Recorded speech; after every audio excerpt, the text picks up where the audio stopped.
Bonjour et bienvenue sur Pas si simple, le podcast sans prise de tête qui vous aide à mieux comprendre le changement, à le faciliter et à gérer les conflits en entreprise.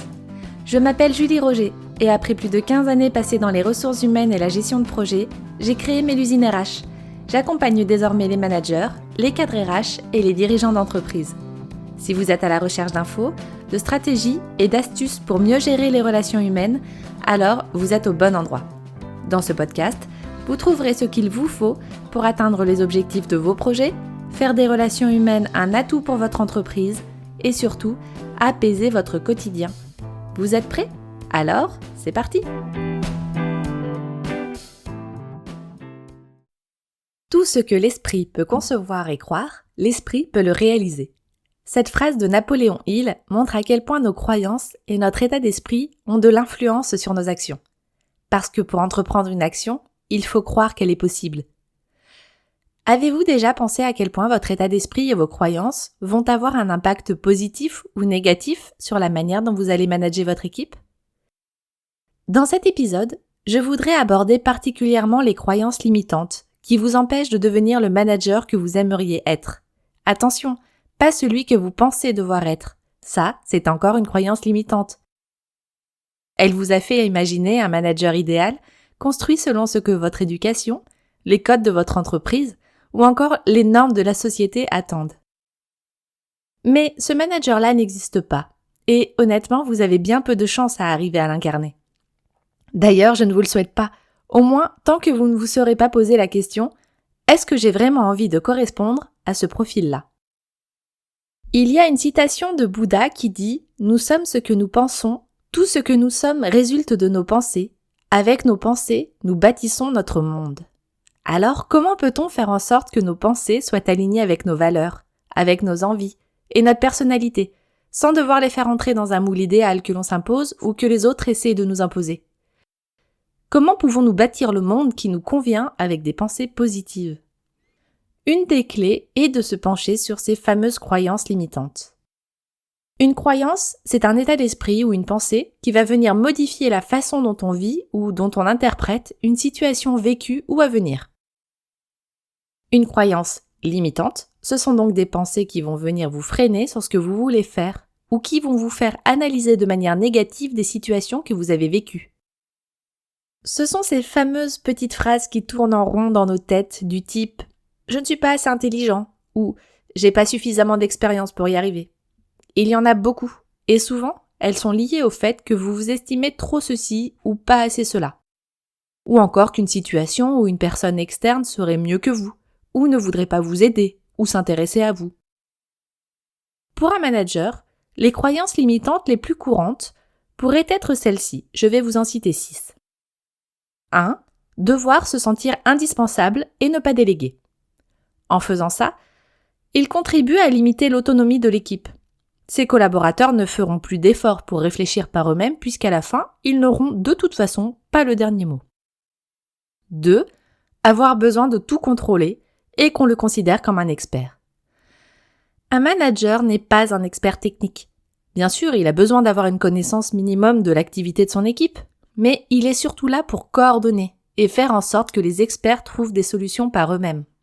3. Valoriser l'action visible et la réaction. Montrer que l'équipe est là et réactive. Le risque est de traiter les situations en mode pompier, sans prendre le temps de réfléchir et de mettre en place des actions correctives qui prendraient plus de temps et avec un résultat qui ne serait pas immédiatement visible.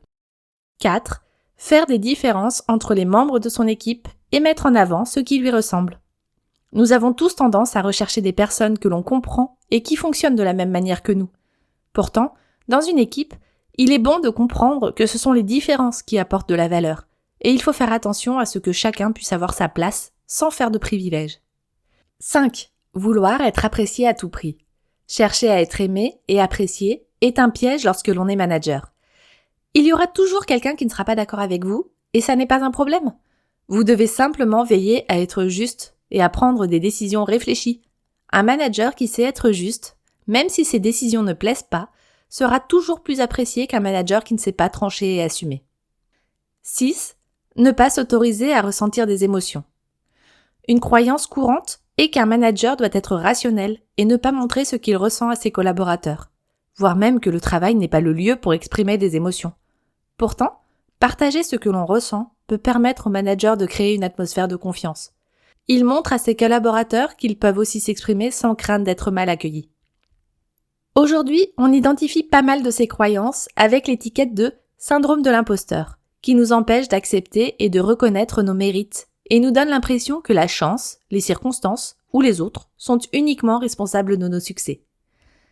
Tout le monde développe des croyances limitantes. Pour lutter contre elles, il faut commencer par apprendre à les identifier. Il existe plusieurs origines possibles pour développer une croyance. Il y a ce qui vient de notre éducation, des propos, des actions que l'on a entendues ou qui nous ont été transmis par nos parents, nos amis ou nos enseignants. Il y a aussi des situations vécues.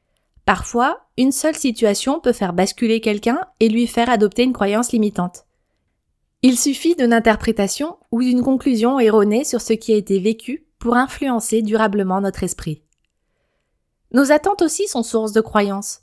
Comment imaginez-vous votre futur ? Est-ce que vous ouvrez la totalité des possibilités qui s'offrent à vous ? Est-ce que vous mettez tout de suite certaines choses de côté avec une étiquette marquée « pas pour moi » ? La croyance est un acte de protection pour notre cerveau. Il préfère que l'on reste dans la zone de confort que l'on connaît bien, plutôt que de devoir affronter des situations inconnues et potentiellement à risque. Développer ces croyances peut avoir des impacts sur le développement personnel et l'estime de soi. Pour un manager ou une entreprise, cela peut aussi avoir des effets sur le travail en équipe, sur la productivité. Elles peuvent réduire la créativité, freiner les initiatives personnelles. En tant que manager, vous devez avoir confiance que vous allez manager avec vos croyances et qu'elles auront un effet sur l'ensemble des membres de votre équipe. Si vous pensez que votre équipe n'est pas autonome et que personne ne fait les choses aussi bien que vous, il y a de fortes chances pour que, inconsciemment, vous l'empêchiez de devenir autonome. Vous allez vous sentir obligé de contrôler, avoir du mal à déléguer, et finalement vous épuiser à vouloir tout faire. En faisant ça, vous renforcez votre croyance qui est que vous êtes le seul à vouloir bien faire. Mais, en prenant un peu de recul, est-ce que vous laissez vraiment à vos collaborateurs la possibilité de prendre cette autonomie ? La prochaine fois que vous êtes prêt à dire une phrase qui commence par « De toute façon, ils ne sont pas assez, alors que moi j'essaye de… » Prenez le temps d'y réfléchir et d'analyser ce qui se passe vraiment. Prendre conscience de ces croyances limitantes est difficile, surtout quand elles existent depuis longtemps ou sont très présentes pour vous. Pour les identifier, je vous propose de noter ce qui se passe pour vous lorsque vous rencontrez une situation difficile ou lorsque quelque chose ou quelqu'un provoque une grande émotion pour vous. Prenez simplement le temps de noter ce qui s'est passé, l'émotion que ça a provoqué. Vous prendrez ainsi l'habitude d'identifier que quelque chose est en train de se jouer et vous pourrez essayer de faire un lien avec une croyance limitante. Vous pouvez vous poser les questions suivantes. Est-ce que ma réaction ou mon émotion est justifiée ? D'où me vient cette pensée ? Qu'est-ce que ma pensée, mon émotion ou ma situation m'empêche de faire, d'avoir ou d'être ?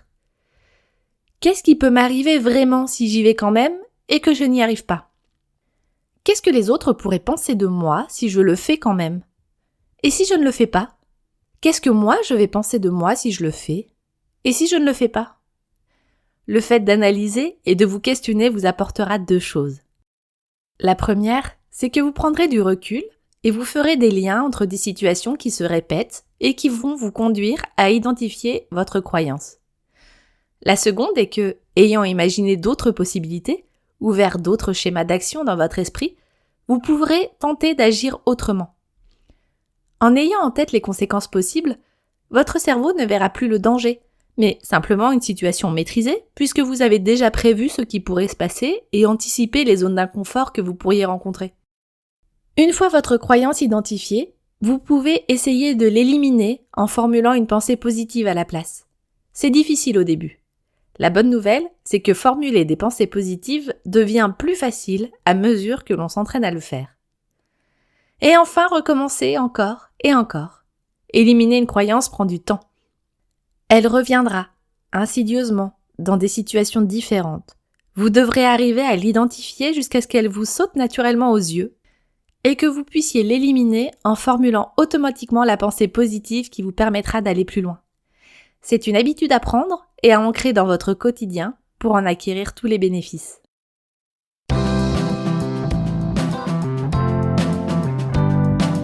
Pour aller plus loin sur le sujet, on en discute en commentaire ou sur LinkedIn. Vous me trouverez en cherchant Mélusine RH. Il existe aussi une newsletter du podcast dans laquelle je vous partage des bonus complémentaires. Le lien est en description si vous voulez vous y abonner. Un grand merci à tous ceux qui prendront le temps de noter le podcast. En plus de m'aider à le faire connaître, ça me permet de savoir ce que vous avez aimé comme sujet et à améliorer mon contenu. Je vous souhaite une excellente journée et je vous dis à jeudi prochain.